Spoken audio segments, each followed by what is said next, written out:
Hi, I'm Jetset, and this is What Your League of Legends Lane Says About You, Part 2. Since we spent all of the last video talking about top and mid laners, this video is going to be entirely focused on bottom laners and junglers among us.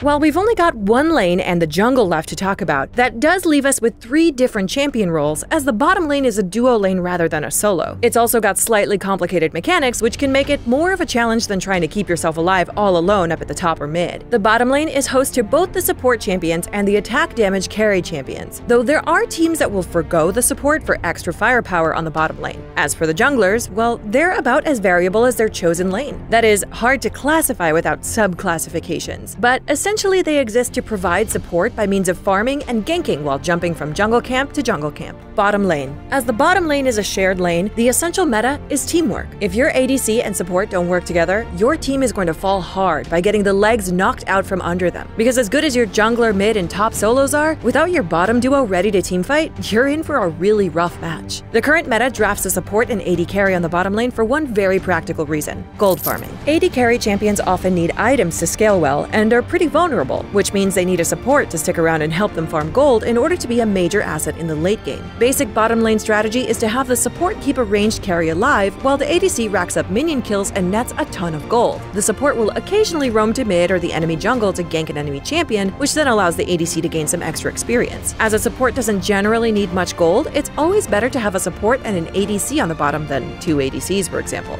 ADCs, attack damage carries, or ADCs, are also referred to as marksmen because they're generally ranged attackers and are primarily responsible for dishing out a ton of damage. In early game though, ADCs have to play it a bit safe as they're often pretty squishy and require items to scale, which means they've got to bide their time before unleashing hell on the enemy team, which is why they get paired with a support class champion. ADCs are masters of the last strike because that is critical to netting them gold, which they need to buy the offensive items they need to scale into the late game. They've also got to stay alive, which means this is not the lane for folks who like to charge in, guns blazing, much like the name might have you think otherwise. So if you prefer bottom lane as an ADC, you're definitely waiting on that late game build so you can run around one-shotting every enemy champion you come across. Caitlyn. If you're a Caitlyn main, you are the best AD carry in any given match. You load in, you auto-attack, you carry, you win. You don't need fancy tricks and abilities to show that you're superior to the others. A mouse with a right click is enough to show that you understand the ins and outs of how to win better than anyone else. You will dominate your lane, exerting pressure and power onto the enemy, making them know just how vastly outmatched they are in the realm of AD carries. You are an entirely different breed compared to other overeager ADC mains who tumble into danger, intimately aware that the lofty distance you maintain is your greatest strength. And when that space is encroached upon, come on team, where was my peel? Vayne. When you decide you're a Vayne main, you take on a lot of responsibility. You've graduated from the simple auto-attacker into a whole new realm, the hyper carry. Now that you don't have a strong early game to lean on, your fundamentals have to be on point, since Vayne's range is one of the shortest in the game. You pick every fight very scrupulously. But once you have your silver bolts, where every third hit takes a hefty chunk out of their HP bar, you can get a little bloodthirsty. You can be a bit of a loner, often choosing to farm way after laning phase is over instead of joining teamfights until you hit that sweet 2-item power spike, at which point you go ham. Just be nice to your teammates, okay? Vayne mains have been known to be a bit abrasive. I mean, you have heard of Vayne spotting, right? Ezreal. Listen, if you're an Ezreal main, you're not like other AD carry mains. You know the stereotype for your role is a mindless clickbot who can't tell the difference between a cannon minion and Baron Nashor, but the Ezreal main is a master of the higher art of League of Legends. Look at all those skill shots you're hitting. To you, playing Ezreal distinguishes you from the plebeian right-clickers who populate your lane or even your game. You're likely attempting to call the shots for your team while simultaneously typing in chat about the side lane control you put down with your ult or attempting a new build, which might be a little too advanced for your elo depending on where you are. For real, the eternal uniqueness of Ezreal's kit as the only full skill shot champion in the bot lane keeps you coming back. And while some games your mystic shots are more like wet noodles than the pinpointed missiles you envision them as, you take solace in the fact that your damage charts prove that you were actually doing a huge amount of work. Jhin. Our performance begins, Jhin says at the start of the game. You nod in agreement, and thus begins your journey. Jhin is more than simply a main to you. He is a philosophy, a temperament, a signature style that you embrace both in and out of game. His playstyle reflects his dark and refined nature and is decidedly unlike other AD carries. Where they rely on their auto attacks to do their most damage, Jhin actually purposefully limits himself to shooting only 4 bullets from his gun before having to reload. This mechanic is uncomfortable for the average marksman, but you have mastered it, weaving his abilities and auto attacks into a tapestry of killing sprees and victory. You've decided to take the road less traveled by, especially now that more mobile ADCs are so much more prevalent, but you do a damn good job of it. Have you taken up poetry or creative writing? Show us your Jhin fan art in the comments. We'd love to see it. Support. Support champions are almost always in the same lane as the marksman, which means they're in the bottom lane. A supporting champion's main purpose is to help protect, sustain, and support the ADC so they get the most kills. Most support champions have crowd control effects like stuns, slows, snares, silences, and knockups, which can be used to help your ADC secure a kill. Your other priority as a support is wards. Everybody hates spending money on them, but as a support main, you know that you need vision to win,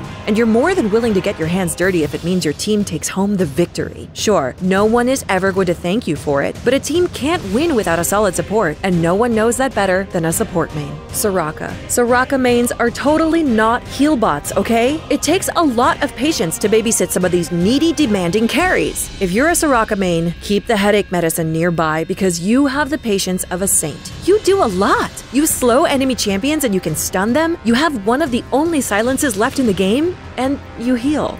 A lot. Your teammates may laugh and call you the Wambulance as you speed up the lane to their aid with your passive, but you know they'll take you seriously one day. Hey, they're still alive, right? At least you're doing your job, unlike some other supports. Karma. If you're playing Karma, there's one of 2 possibilities. You don't main this champion but saw that she's good right now, or you're here to get the mid lane without actually queuing for it. Karma's popularity goes up and down directly proportional to her strength because so many people can play her by just picking her up and using other basic knowledge. But you, the Karma main, are adamant that you can do damage and still be the support your team needs. You aim to strike the perfect balance between damage and utility. And surprise, surprise, that balance means 90% of the first and 10% of the latter. Honestly, when you're really pressed to win, you'll do what you need to. Lay down a few team-wide shields, peel for your AD carry, all that boring stuff. But more often than not, it's mantraed Qs you're sending out flying willy-nilly, reveling in the glee of panicked flashes from the enemy mid laner when you match their damage. Thresh. Ever since that fateful day that you saw Bunny Fufu's Thresh highlight reel on the front page of the R League of Legends subreddit, you locked in Thresh and never looked back. It took some getting used to, especially in the early game, since Thresh's kit requires that you be hyper-aggressive while having very weak stats early on. But once you get into your groove, you are unstoppable. Some say that Thresh is one of the supports with the highest skill cap, since he has so many engage and displacement opportunities. And you believe them. You've worked hard on hitting those cool, unexpected angles with your death sentence and canceling his slow wind-up animations, sometimes at the expense of looking a bit silly in your games when you miss them. Now, if only your teammates would take your damn lantern.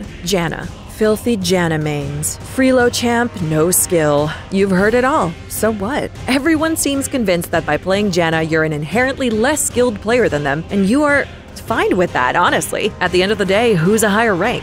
You or the 5-10-5 Thresh who made a single flash read?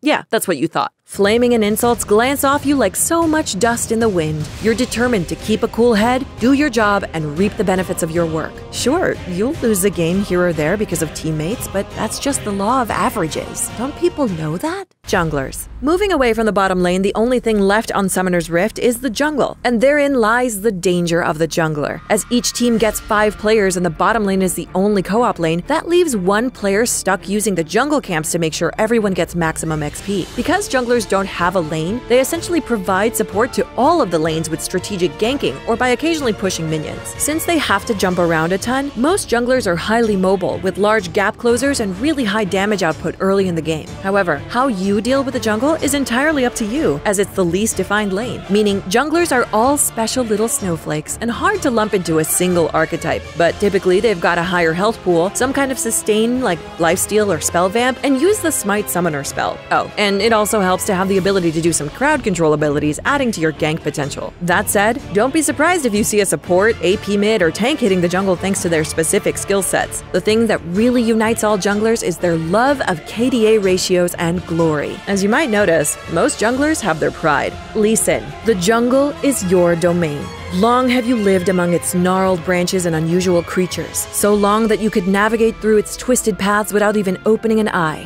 Which is fitting, since Lee Sin is blind after all. Lee Sin mains likely got their start years ago, back when he was the original highlight reel champ. But years of weathering a jungle riot just can't seem to leave alone, and countless nerfs to your champion have tempered your initial excitable flame, fashioning out of you a veritable grandmaster of the Rift's hidden fourth lane. You seek to achieve jungler nirvana, utilizing the insect flash kicks you honed in practice tool alongside your knowledge and restraint that you have garnered through hard-earned lessons to demonstrate your mastery of the jungle. But sometimes, just sometimes, you land that perfect resonating strike and old urges resurface. Jax. Jax is the 1v1 lord for a reason. Jax can go toe-to-toe with most other champions and come out the winner. He's seen some nerfing, which makes him less tanky than he used to be, but you can still 1v1 with Jax no problem. And 1v1 you will. You're always searching for a fight, and your abilities mean that you shine in extended skirmishes. While you play him in the jungle as a Jax main, you are not an assassin. Coming in for the quick kill steal at the last moment is not your jam. Oh no, you want them to see you coming and you want them to go down hard. Because let's be real, you've got a bit of an ego. Master Yi. As a Yi main, you know that he gets banned fairly often in both low and high elos. Why? Because one way or another, a Yi can single-handedly end games. You're not like those other Yis though, the ones who play only occasionally to cheese a win while they grind ranked. You're one of those Yis. The ones who look up your enemies to camp the one you think will tilt the fastest, the ones who take Ignite instead of Flash as their second summoner, the ones who wait for your teammates to die in order to get that sweet 5-man Alpha Strike Penta. I mean, let's be honest, wouldn't the game be much better if you could just control 5 Master Yis? Or better yet, bring the whole team on! You've got enough attack speed to take them all down. Nunu.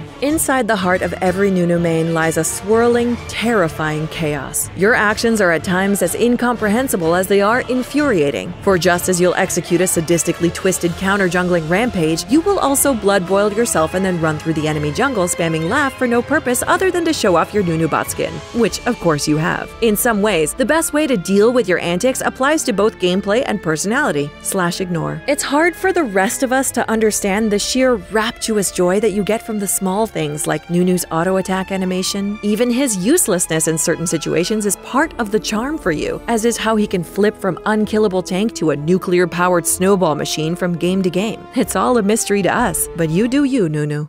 Alright, so we've only covered 12 League Champs this round for a total of 20 in our last 2 videos, meaning there's still about 100 more League of Legends mains out there. So yeah, we know we missed some, but just knowing your lane says quite a lot about you. ADCs live for the kill but need help getting started, while supports know no one is going to thank them and everyone's going to blame them when things go wrong. And junglers, well, they just might be the most solo of the solo laners. Thanks for watching What Your League of Legends Lane Says About You Part 2 here on the leaderboard. If you like this video, consider subscribing or click on that bell icon to become part of the notification squad.